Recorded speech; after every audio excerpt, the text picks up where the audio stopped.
तो चलिए देखते हैं। फूल झड़ता है फूल शब्द नहीं, बच्चा गेंद उछालता है सदियों के पार, लोकती है उसे एक बच्ची, बूढ़ा गाता है एक पद, दोहराता है दूसरा बूढ़ा, भूगोल और इतिहास से परे। किसी दलान में बैठा हुआ, न बच्चा रहेगा न बूढ़ा, न गेंद न फूल न दलान, रहेंगे फिर भी शब्द, भाषा एकमात्र अनंत है, अनंत है। तो यहाँ देखिए, झड़ता, झड़ता है मतलब गिर जाता है, सदियों मतलब कहते हैं शताब्दियों, लोकती मतलब कहते हैं देखती, पद मतलब गीत या कविता, दलान मतलब बरामदा, एकमात्र मतलब केवल एक, अनंत माने जिसका अंत न हो। इस पद्यांश में भाषा शब्द की शक्ति की सामर्थ्य और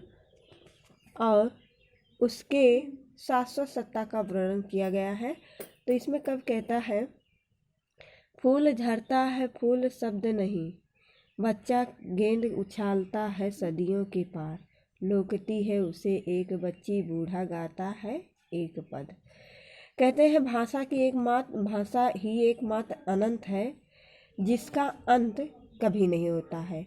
फूल वृक्ष से टूटकर पृथ्वी पर गिर जाता है, उसकी पंखुड़ियाँ टूटकर बिखर जाती हैं और अंत में वह मिट्टी में विलीन हो जाता है, अर्थात मिट्टी में मिल जाता है। फूल शब्द नहीं, फूल जो है शब्द नहीं। कह रहे हैं कि प्रकृति ने फूल को जन्म दिया, फूल को जन्म दिया और अनंतः वह प्रकृति में ही विलीन हो जाती है, अर्थात अंत में वह कहते हैं प्रकृति में ही विलीन भी हो जाती, मिल भी जाती है। फूल की तरह शब्द विलीन नहीं होते, लेकिन फूल की भांति जो है शब्द जो है विलीन नहीं होता है, अर्थात उसका अंत नहीं होता है। भाषा जो शब्दों से बनी है यह कभी समाप्त नहीं होती है। सदियों पश्चात भी भाषा का अस्तित्व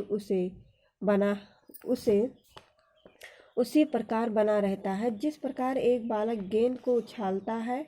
यहाँ देखिए, बच्चा गेंद उछालता है सदियों पार, मतलब बच्चा जिस प्रकार बालक गेंद को उछालता है और दूसरा उसे पकड़कर पुनः उछाल देता है। आज किसी ने कोई बात कही, सैकड़ों वर्षों बाद परिवर्तित स्वरूपों में कोई दूसरा व्यक्ति भी उसी बात को कह देता है। कह रहे हैं, बूढ़ा गाता है एक पद, दोहराता है दूसरा बूढ़ा। कहने का मतलब एक आज किसी ने कहा है तो कल उसी बात को कोई दूसरा भी कह देता है। अतः भाषा की एकमात्र अनंत है, जिसका कभी कोई अंत नहीं होता है। कह रहे परंतु शब्द जो है वह शाश्वत है। कह रहे हैं, भूगोल और इतिहास से परे किसी दलान में बैठा हुआ, न बच्चा रहेगा न बूढ़ा, न गेंद न फूल न दलान।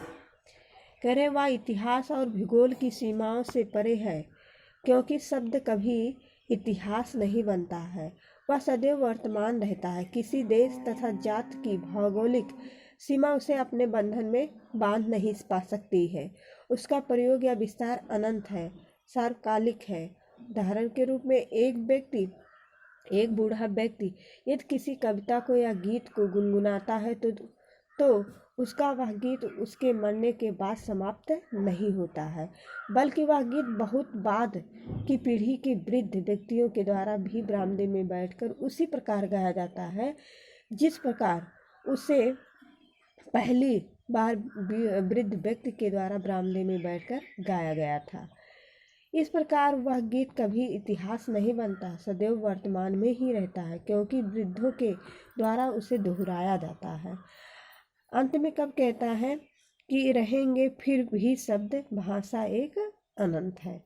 इस संसार में सभी वस्तुएं नश्वर है, एक भी दिन वह गेंद उछालने वाला बच्चा, वह गीत गाने वाला बूढ़ा, गेंद फूल बरामदा कुछ भी नहीं रहेगा, परंतु गीत के शब्द सदैव जीवंत रहेंगे, जीवित रहेंगे, क्योंकि शब्द भाषा कभी मरती नहीं, वह अजर अमर और अनंत है। संसार में केवल भाषा ही अमर है, बाकी सब नश्वर है। सब नष्ट हो जाने के बाद पुनः नहीं आता है, लेकिन भाषा ऐसा शब्द है जो हमेशा के लिए विद्यमान रहता है।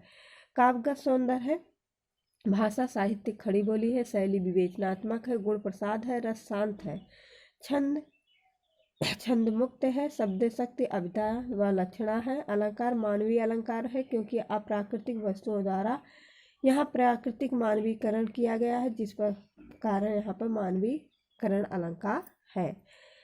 फिर इसका जो है संदर्भ सहित व्याख्या और काव्यगत सौंदर्य SW में लिखिएगा।